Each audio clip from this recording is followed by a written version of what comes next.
Microlearning is now the normal way we consume learning content. Short bursts of learning just when it's needed. But in ever shortening content down from what used to be several hours to typically now several minutes, getting the learning design and designing the full learning journey becomes even more important, and every part of the experience has to work really hard to build new skills and lead to new behaviours. One company reinventing soft skills training by investing in learning design to take advantage of microlearning is Bradbury, and its founder Catherine Salvo is with me on Learning News today. Catherine, a very warm welcome. What are the important things to think about when designing learning content when you only have just a few minutes to train a new skill? Thanks, Rob. Well, the first thing I would say is actually you can't train a whole new skill in just 4 or 5 minutes. So I think the key words really are simplicity and clarity, and choosing one or two key themes of a subject that you want to communicate. When I talk about simplicity, I think sometimes people underestimate how sophisticated that really is. It's actually very hard to distill down key messages very clearly and illustrate them in a way that's practical and really useful for the learner. So in 3 or 4 minutes, you don't have much time to communicate very much, but what you can do, and I really like talking about what you can do is give people a phrase or a concept or an idea that they can then go off and apply and do for real, because of course that's when the real learning takes place. A great amount of today's learning content is produced as animation, but not so with yourselves. You lean towards video with actors playing people at work, and then you have podcasts and other resources. Now, we don't normally get time on Learning News to look at an actual course, but we really wanted to show the difference of using video here, and the best way to do that is to see it. So we've picked a clip, just a 1-minute clip from your microlearning course, Being a Better Listener.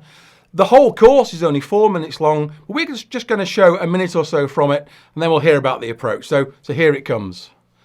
Being a better listener starts with turning down the volume on your own thoughts and feelings.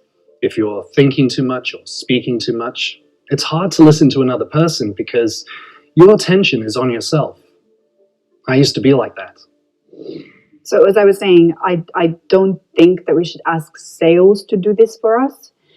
You know, sometimes they can be really difficult. No, I don't agree, Eleanor. Sometimes sales just need to do the right thing rather than what's easiest for them. You know, I think that we just need to tell them that this is how it is. It's up to us to make these decisions. After all, we're responsible for it. I think what we need to do is speak to Sam at sales and tell him. So I was wondering if we might do the initial research ourselves, then sales can focus on the selling and we'd get a much better idea of how to target our... She doesn't really know what she's talking about. She hasn't been here long. She's not really credible with the sales team. And she keeps having these ideas which won't work. There's only one way to deal with this. We've just got to tell sales what to do. They don't like it, but it gets the job done. Just got to convince her that this is the only way. When you're really listening to someone, you focus on what they're saying, you connect with them, and keep a lid on your own thoughts. So as I was saying, I don't think we should be asking sales to do this for us. You know, sometimes they can be really difficult when they don't think something is in their interest. So I suggest we find a better way to do this. What did you have in mind? Well, I know I'm fairly new here and don't know all the background to this, but I was thinking, if we do the initial research, sales can focus on the selling and we'd have a much better idea on how to target our promotions in the future, which would be a big help for us as well.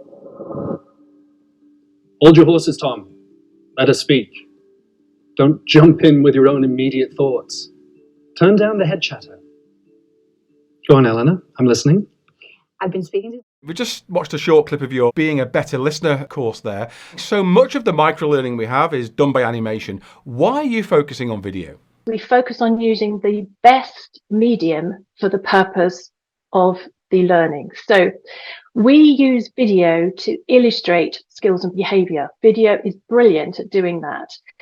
And if you are using animation, or a talking head, you're basically imparting information, but you're not illustrating how human beings behave in the workplace. You're not showing how people interact with one another. So when we use video, and yes, video is at the core of what we do at Watch and Go, but we do use podcasts and interactive activities and learning guides. So we use a full mixture of resources to help people watch, listen, read and do. But if we're talking about video, what we're aiming to do is illustrate those skills and behaviors. So in that clip, we saw an interaction between two characters, and we were able to use the facility of video to actually then overplay the internal voice of the person who wasn't actually listening very well.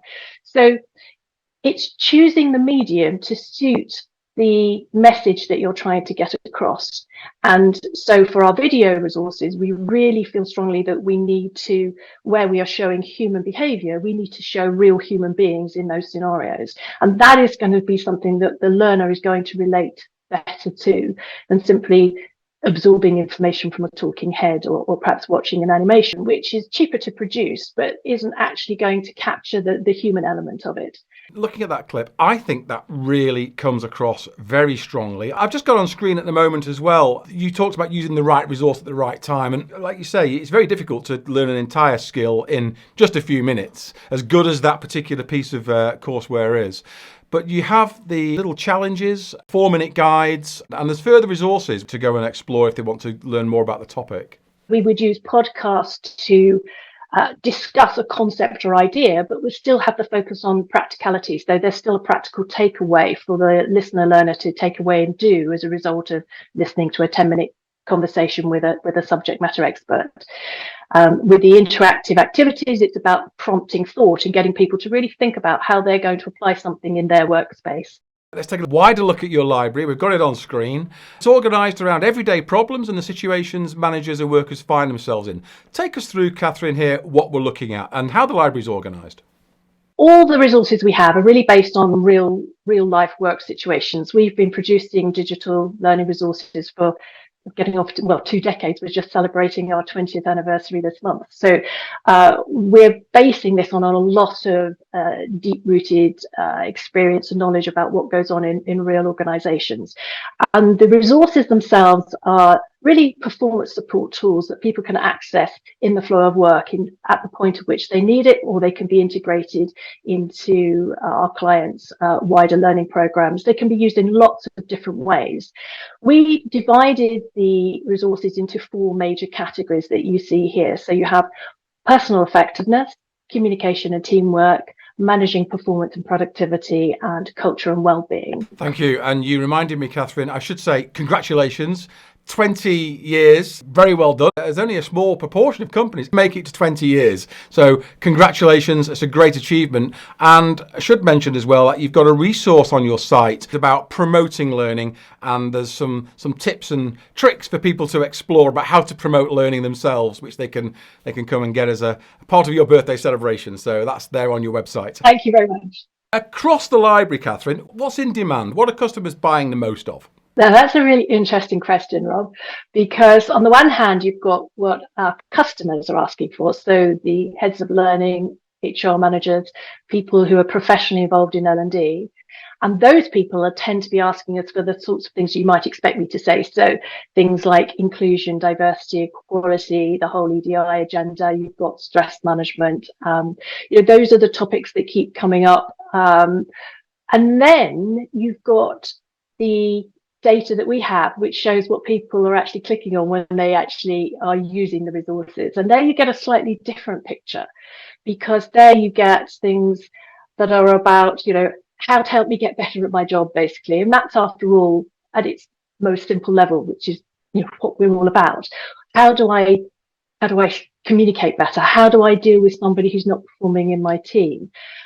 Interestingly, things like what to say when I have a personality clash with a colleague, or what to say when a colleague is being difficult, or what to say when someone disagrees with me, or what to say if I want to praise someone. So lots and lots of different really practical scenarios that people might face in their everyday working challenges, where they can just dip in and take an idea or a phrase and actually use that to help them directly with whatever it is they're dealing with at that particular time. So it's really interesting. I think you get the subjects, I call them the sort of the public subjects that I should be learning and that everybody expects me to be learning. And I think, people do use them, and they do want to know about inclusion and important topics like unconscious bias and all of those sorts of topics. And we're seeing in particular things like emotional intelligence come back. I'm old enough to see a resurgence in emotional intelligence. I remember when it first came out with Daniel Goleman years and years ago. Now I see a resurgence of topics like emotional intelligence. So those are what I call like the public facing ones, the ones that people are talking about. And then you have the private learning topics that tend to be quite popular. So the things that people feel that they should know about already and secretly need a bit of support with. And so how do I deal with someone who's not doing what I need them to do? How do I communicate clearly to members of my team? How do I build credibility? All those sorts of things that I think there's a real understandable need for, but perhaps we don't talk about quite so openly in the L&D world. Well, Catherine, thank you very much. I mean, how people gain and develop soft skills has completely changed over the last few years, and there's much to work on to get microlearning right, to ensure it's more than just a shortened version of what we used to have. And that, as well as being efficient learners, and L&D can trust that people will learn what they need to and get the behaviours and the new outcomes they're looking for. Thank you, Catherine, for coming on Learning News today and for sharing all about microlearning and how training is changing. Thank you very much indeed, Rob.